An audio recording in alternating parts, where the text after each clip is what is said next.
Bueno, buenos días a todos. Vamos a iniciar con la sesión número 5 de la materia de introducción a ciencias sociales.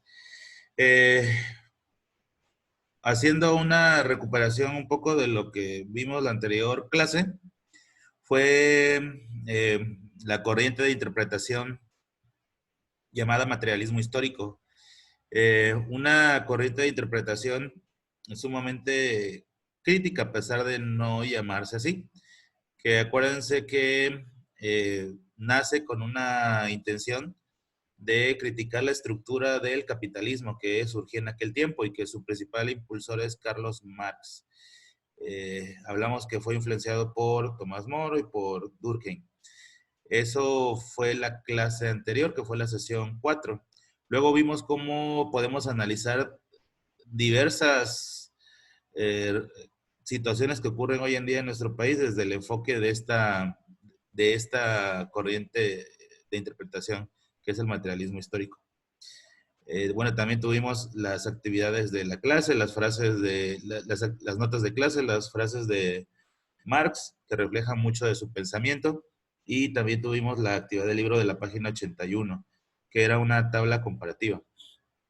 Hablando de la clase de hoy, a manera de introducción, hagan de cuenta que la ficha que acabo de ponerles es lo que regularmente todos los días cuando tenemos clases normales les pongo en el pizarrón del lado izquierdo.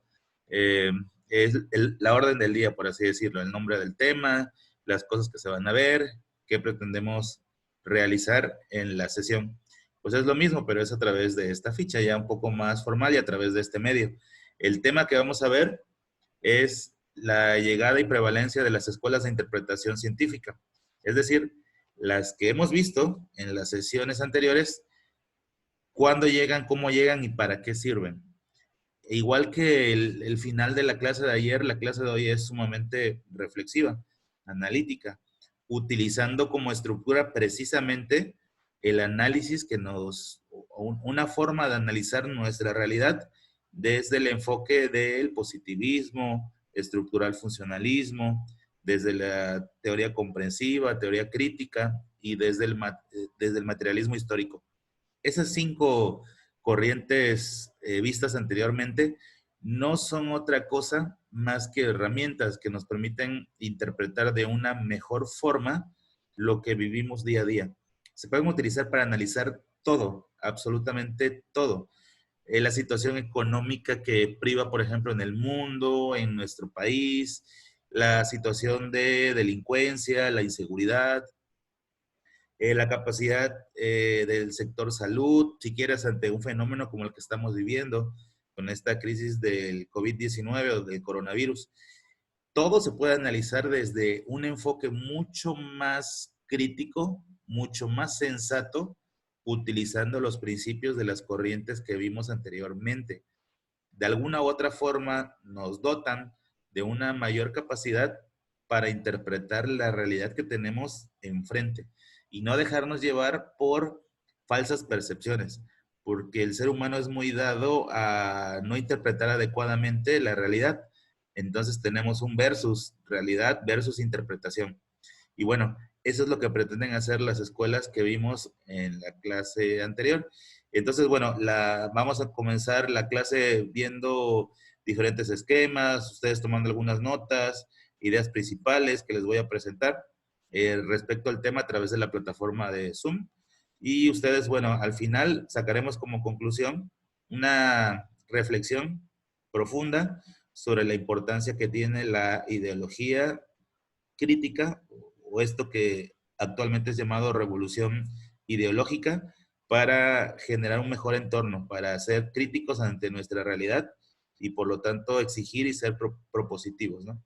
Y bueno, por último, las actividades del día de hoy serán las notas que van a tomar en clase y la actividad del libro de la página 82-83 que tiene el título de evaluación sumativa. Es decir, recupera un poco lo que hemos visto para poder hacer la 82-83. Todavía hay una sesión más en la semana, que es el día de mañana. Con la sesión 6, más o menos habremos llegado a la página 100 del libro. 100 de aproximadamente 150 y tantas páginas. considerando que estamos todavía de pleno en segundo parcial y que, bueno, ya saben, vamos a regresar al menos 10 días después de Semana Santa en este mismo modelo, de las 2 semanas de Semana Santa bajo este mismo esquema, pues no vamos nada mal, de hecho vamos bastante bien. En esos 10 días que tendremos al regresar de vacaciones bajo este mismo modelo a través de Zoom, pues fácilmente, fácil, acabamos el siguiente bloque. Y entonces ya cuando retornemos a clases, cuando la autoridad así lo disponga, pues nosotros estaremos al corriente en cuanto a los contenidos o a los temas, ¿no? A pesar de la contingencia, bueno, hemos podido ver los contenidos a través de este modelo educativo a distancia. Entonces, bueno, sin más, vamos a empezar con la clase. Ya les presenté lo que vamos a ver el día de hoy. No se preocupen tanto por el producto. Más adelante hay una diapositiva donde viene lo que se va a trabajar.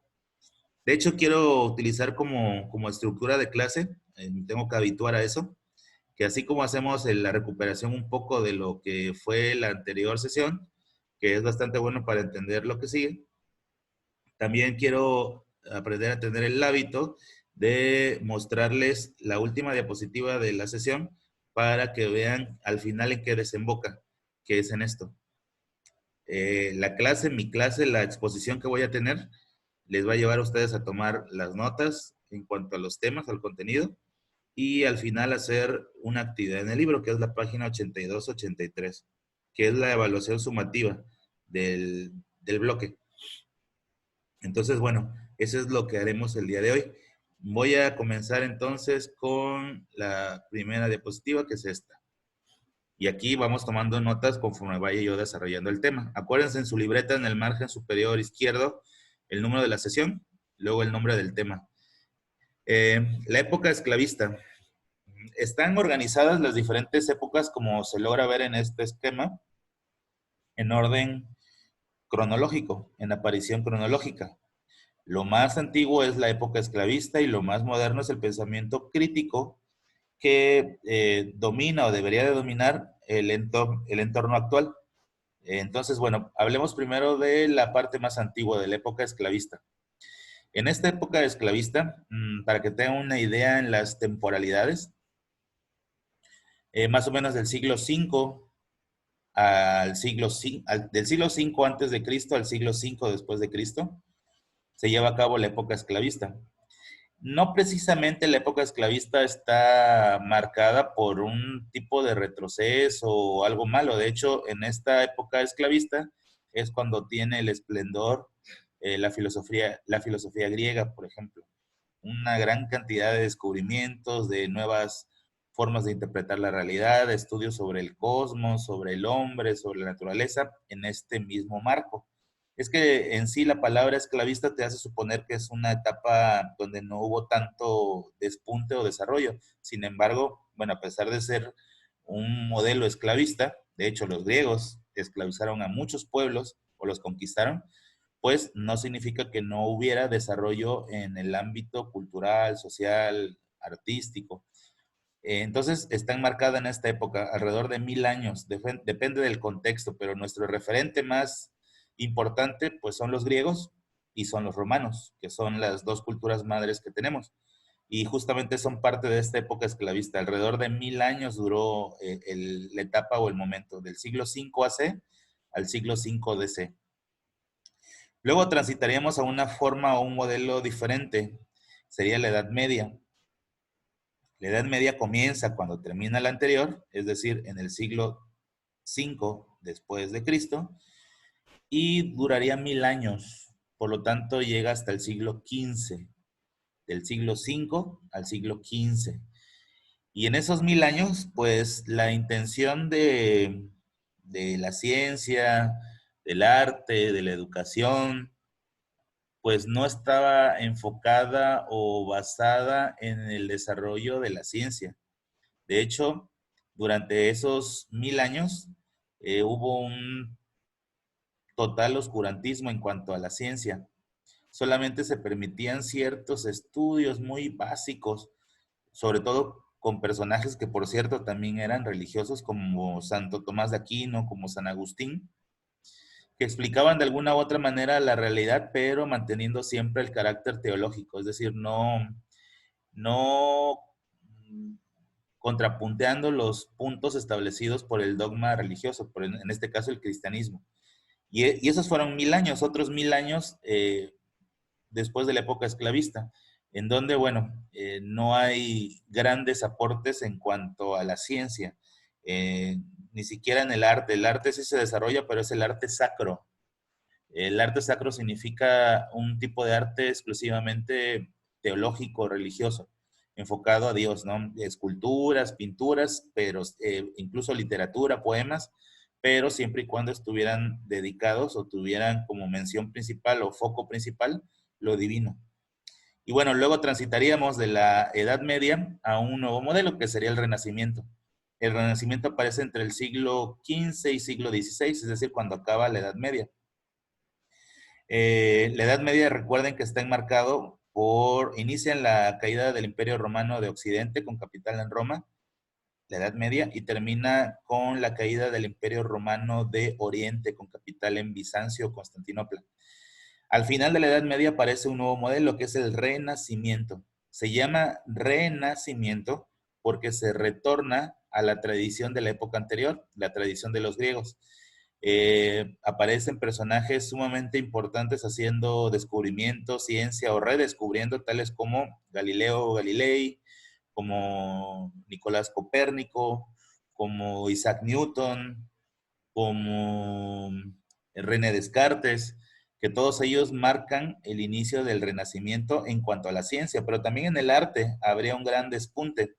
Se convierte en la capital cultural del mundo, la ciudad de Florencia, en Italia, y ahí aparecen personajes como Miguel Ángel, como Leonardo da Vinci, que ellos, desde su ámbito, que es el arte, aunque Leonardo da Vinci también ahí tuvo aportes a la ciencia, pues entre todos contribuyen a una nueva visión de la realidad. Ya no es la creencia que dominó en la Edad Media, ahora aquí había que demostrarlo.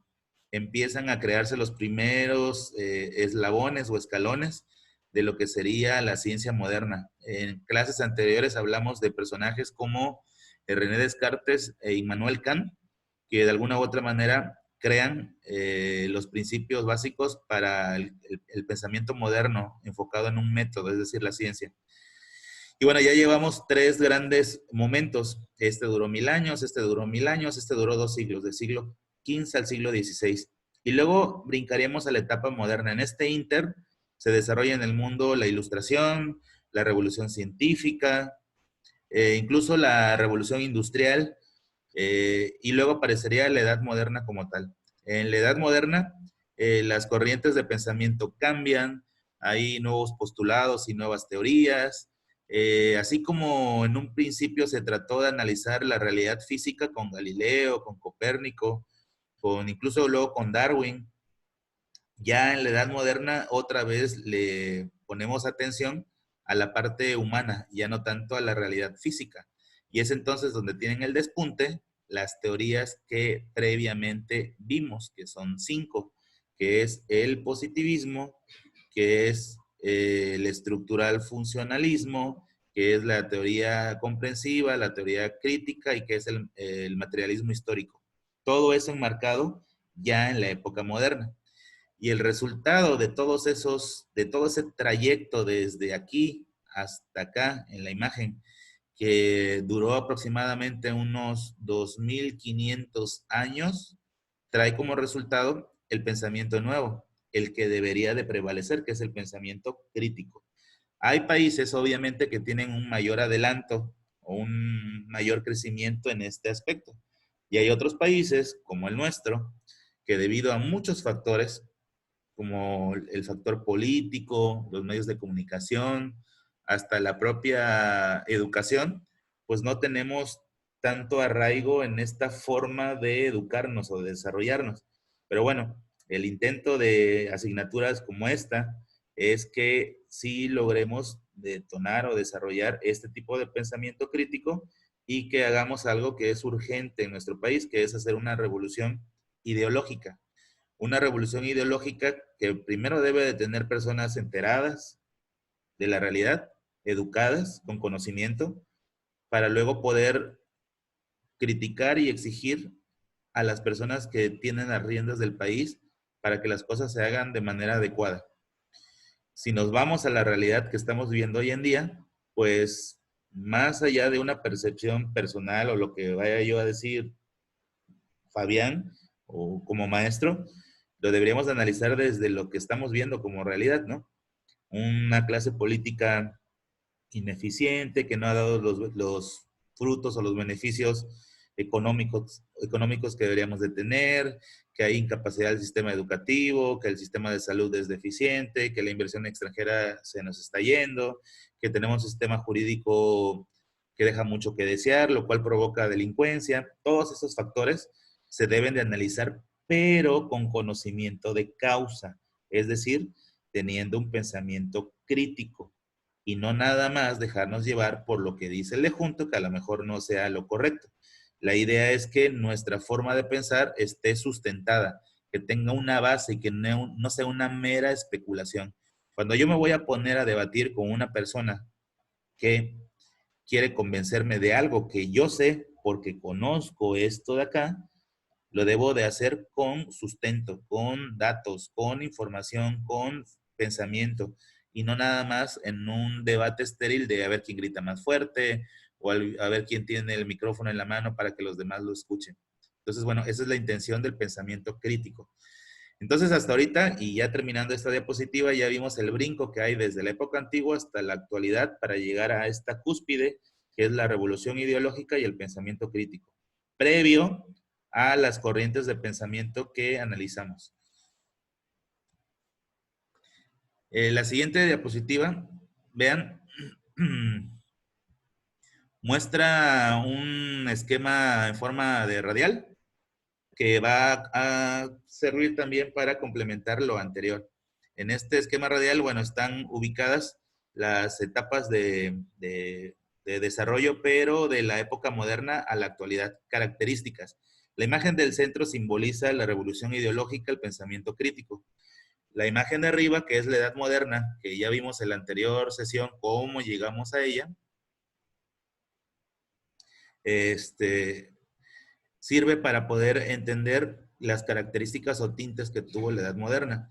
Ejemplo, se crean grandes universidades. Del Renacimiento para acá hay un despunte en las universidades. Durante la Edad Media solamente se educaba en claustros, en conventos, en lugares que no tenían las características y además la intención educativa no era generar pensamiento crítico, era más bien eh, eh, controlar la moral, controlar a la sociedad.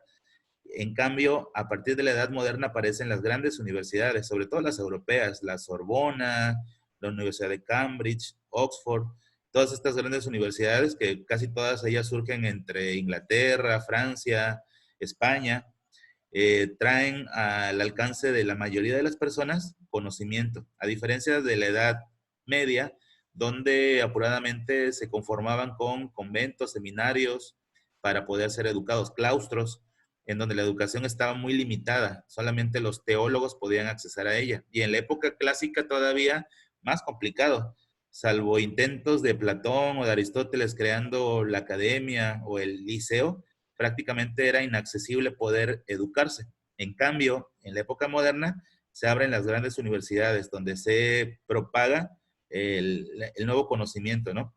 Esa nueva información trae como consecuencia el estallido de la revolución científica, un cambio en la manera de interpretar la realidad, donde ahora hay un método, hay una ciencia y por lo tanto hay producto de ese método, que como ya vimos en sesiones anteriores, es las nuevas teorías y las nuevas leyes. También en ese contexto, después del Renacimiento y a la llegada de la Edad Moderna, aparecen las humanidades. Las humanidades se llaman así porque antes de este proceso y de este momento, lo vimos en esta parte de acá, en la Edad Media, todo estaba enfocado en eh, únicamente desarrollar a las personas en cuanto a la obediencia, seguir un dogma.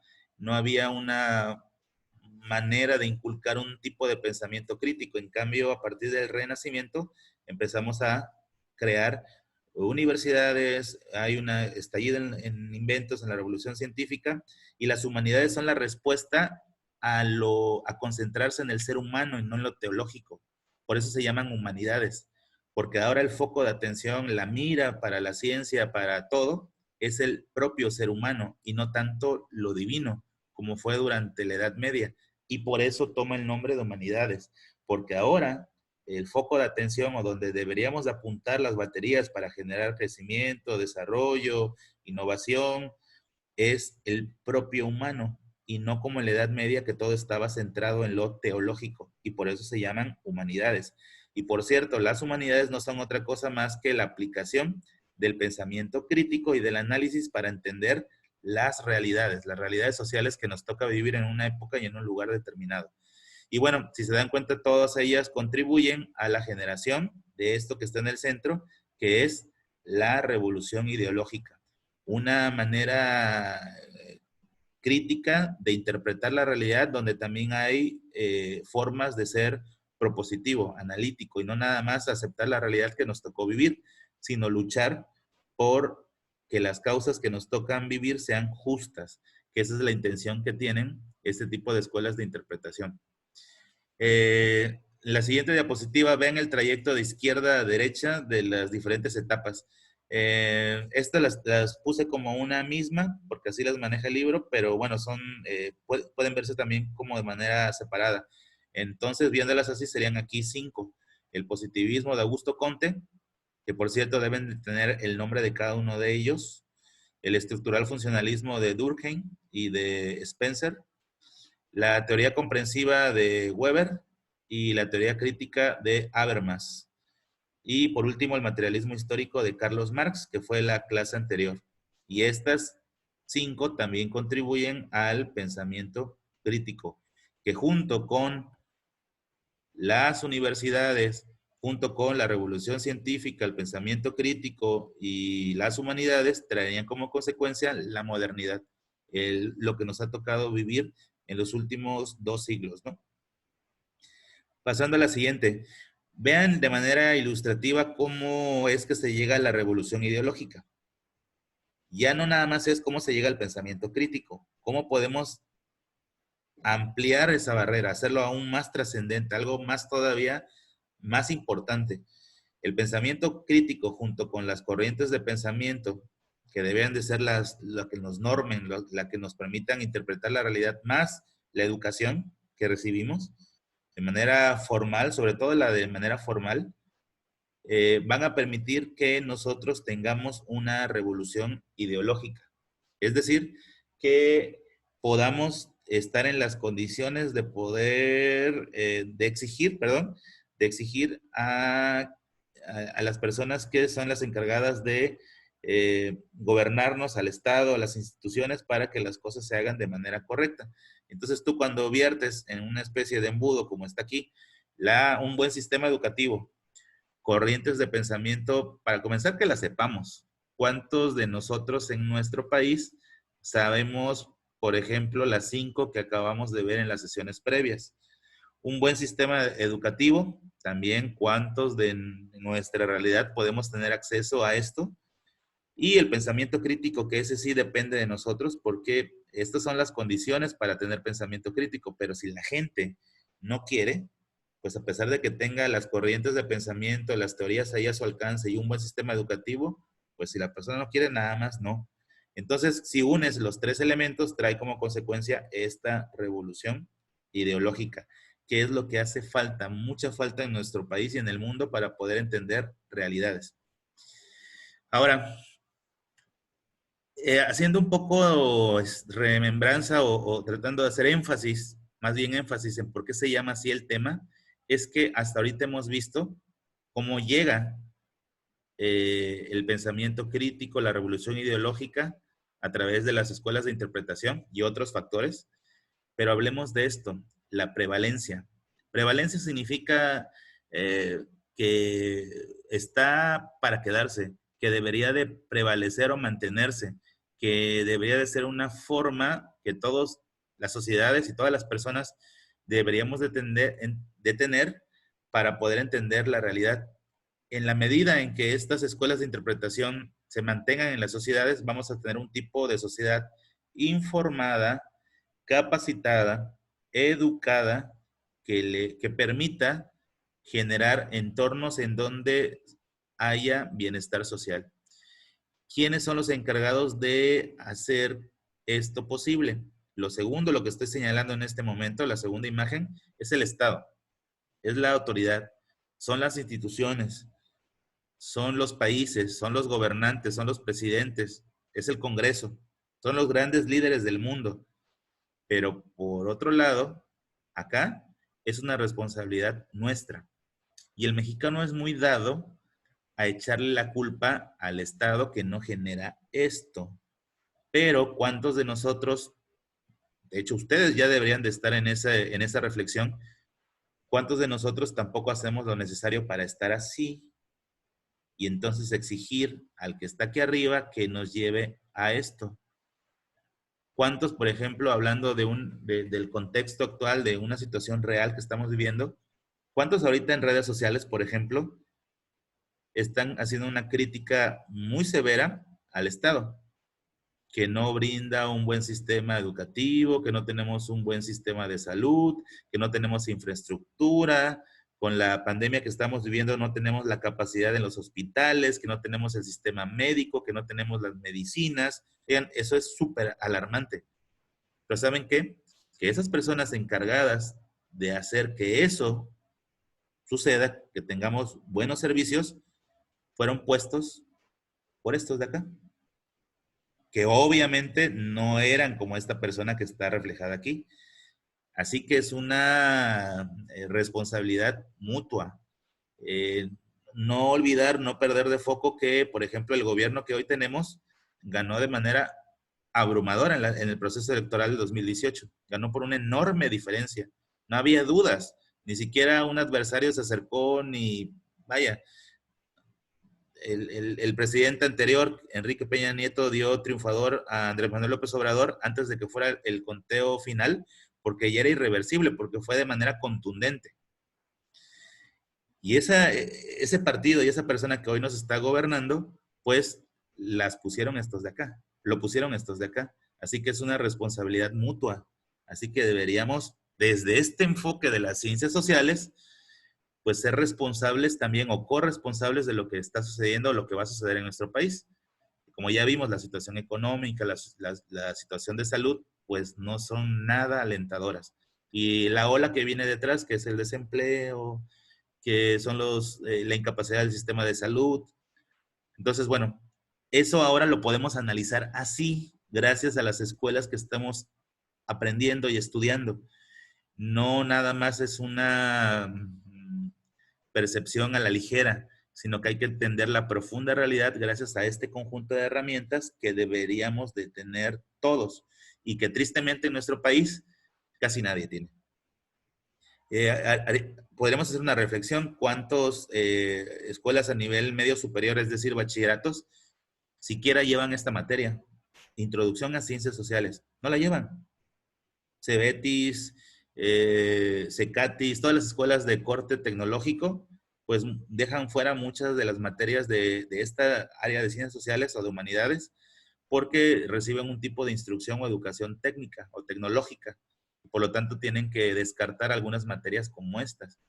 Entonces, bueno, ojalá que ustedes que tienen la oportunidad de manejar este tipo de información, la perfeccionen, ahonden más en el tema, que no se queden únicamente con lo de la clase y que sean capaces de generar un tipo de pensamiento que es sumamente necesario, que es pensamiento crítico y generar este nuevo tipo de revolución que necesita el país, pero es una revolución ya no armada, es una revolución ideológica que cambie nuestra manera de pensar y cambiando nuestra manera de pensar podemos cambiar la estructura que hoy tenemos enfrente como país. Entonces, bueno, eso en cuanto a esta imagen y esta diapositiva. Voy a pasar a la siguiente. Vean, si esto sucede, pues este es el resultado que obtendríamos gracias a ese esfuerzo, que bueno, se ve muy lejano, pero con el paso del tiempo y con dedicación, pues yo creo que estaríamos en las condiciones para, así como en otros países han trascendido a través de su sistema educativo y la gente exigiendo, les voy a poner algo para que reflexionen. Los países que hacen bien las cosas, en muchos casos, la gente les exigió que hicieran bien las cosas. Por ejemplo, en épocas recientes, Alemania, Francia hizo políticas públicas que la gente no creía que iban a servir para algo bueno y salieron a la calle, se manifestaron, exigieron, denunciaron y tuvieron que echar reversa en muchas de esas acciones que se habían tomado por parte del Estado, del gobierno.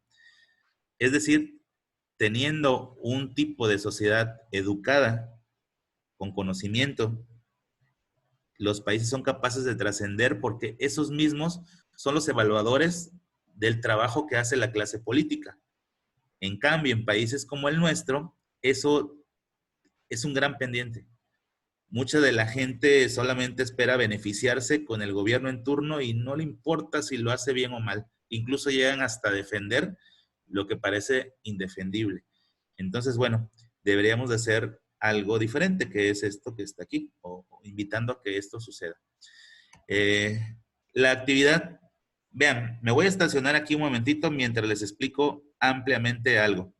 Creo que no va a haber dudas respecto a la actividad. De hecho, me voy a quedar en esta parte. Por si tienen dudas respecto a la plantilla que estaba en la primera diapositiva, es nada más el plan diario, pero la actividad es esta, que estaba ya en pequeñito, bueno, aquí está en grande. Por si le quieren tomar fotos, si quieren ir sacando el libro para que yo pueda explicar de qué se trata. Hasta ahorita ya deben de tener las notas de clase, que mucho de lo que vimos es reflexión, además de los puntos del trayecto cronológico del tipo de pensamiento. Y nos vamos a la actividad del libro. Pero antes de eso, voy a poner ejemplo para que hagan correctamente las cosas. Yo les envié, se los expliqué ayer, les envié un correo al correo institucional en donde les daba yo compartir carpetas. Esas carpetas son en Drive, tienen el nombre de su materia y una vez que entran ahí y abren, se van a topar con que hay 6 diferentes carpetas. Cada una de las carpetas tiene el nombre de sesión 1, sesión 2, 3, 4, 5 y 6. Las actividades que estamos haciendo en clase se deben de poner en esas respectivas sesiones. Es decir, en la sesión 1, cuando vimos positivismo, lo que yo haya tomado de notas en mi libreta, los esquemas que puse y la actividad del libro, les tomo fotografía o les pongo escaneado. Ya que tengo eso, las convierto a PDF. Si no sé cómo hacerlo, no tengo el programa, yo les envié un enlace en esa misma invitación en donde se explica, es muy predictivo, cómo convertir un archivo en cualquier documento a PDF. Y luego, ya que lo tengan convertidos en PDF, imaginemos que son 2 hojas de libreta y una de libro, 3, las unen. También en el enlace hay una función para unir PDF. Le dan unir y entonces ya va a ser un solo archivo, a pesar de que sean 2 hojas de libreta y una hoja de libro, en este ejemplo. Y ese archivo, en un solo documento, que va a incluir 2 hojas de libreta y una de libro, le van a poner por nombre al archivo su nombre, el primer apellido y su nombre. Y luego el número de la sesión. Lo acomodan en el número de la sesión que corresponde, ya sea sesión 1, 2, 3, 4 y 5. Como con ustedes no tuve clases en los primeros días de la semana, sino hasta ayer, que fue la primera sesión de la semana, entre ayer y todo el día de hoy van a tener para poder subir las sesiones. De tal suerte que para la sesión 6, que es mañana y es la última de estas 2 semanas de clases bajo este modelo, porque de aquí nos vamos a vacaciones de Semana Santa, que son 2, van a tener ya mañana que subirlas al día. Es decir, mañana sesión 6 y mañana mismo se sube, lo más pronto después de la clase. Pero ya van a tener un poco más de práctica en convertir sus archivos en PDF. Los de sexto que ya están con esto desde el lunes, por ejemplo, termino yo de dar la clase y a los minutos ya subieron en PDF y unido las actividades. Esa es la idea. no tienen por qué hacer otra carpeta para meter su trabajo dentro de la carpeta que dice sesión uno. Es simplemente subir su archivo convertido en PDF en uno solo, unificado, con el primer apellido y lo suben a la carpeta 1, 2, 3, 4, 5, 6, según corresponda. Y así es más fácil para todos, para ustedes subirlo y para mí evaluar o calificar. Eso respecto a cómo subir las actividades. Ahora, yéndonos a la página del libro 82-83, es una actividad que es evaluación sumativa. Hay en la parte superior de la primera página tres imágenes. Una imagen en un salón de clases de algo que es bullying. La segunda imagen a la derecha de esa hay una imagen de alguien pasándole por debajo de la mesa un fajo de billetes a otra persona mientras le estrecha la mano. Esa obviamente es corrupción. Y la imagen que está abajo de ambas es el fenómeno migratorio, que ahora es, de por sí era complicado.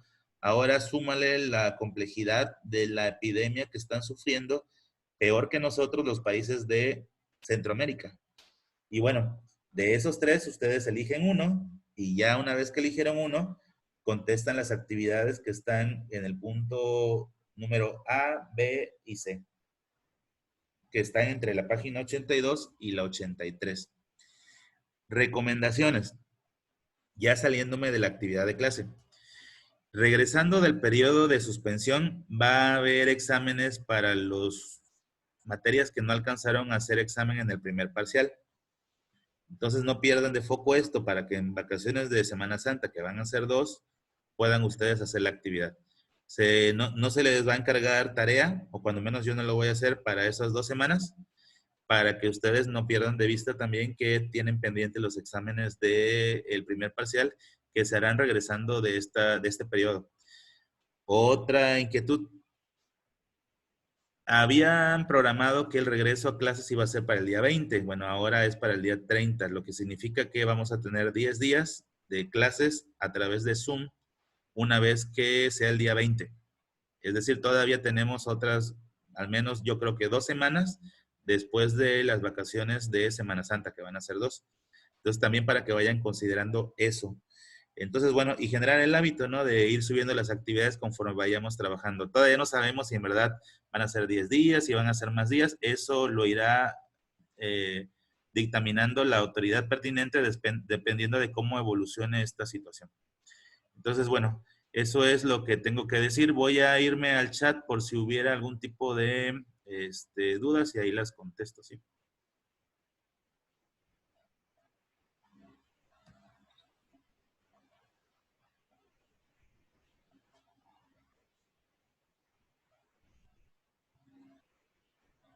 Ok, ¿quién está? Sagrario. Hay que convertir el archivo a PDF. En PDF sí lo deja subir. Acuérdate que hay un tutorial en el enlace que te di. El PDF convierte prácticamente cualquier documento a PDF y ya de ahí lo unificas y lo subes. Checa eso. Mi compañera, pues, ok, José Manuel, si a alguien se le fue, si a Paulina se le fue internet y no pudo tener la sesión, hay un procedimiento para que lo sepan. Hablan con el Cordi y el Cordi les puede proporcionar la sesión porque esta sesión está siendo grabada. Todas las sesiones están siendo grabadas y se pueden recuperar por situaciones como la que dices.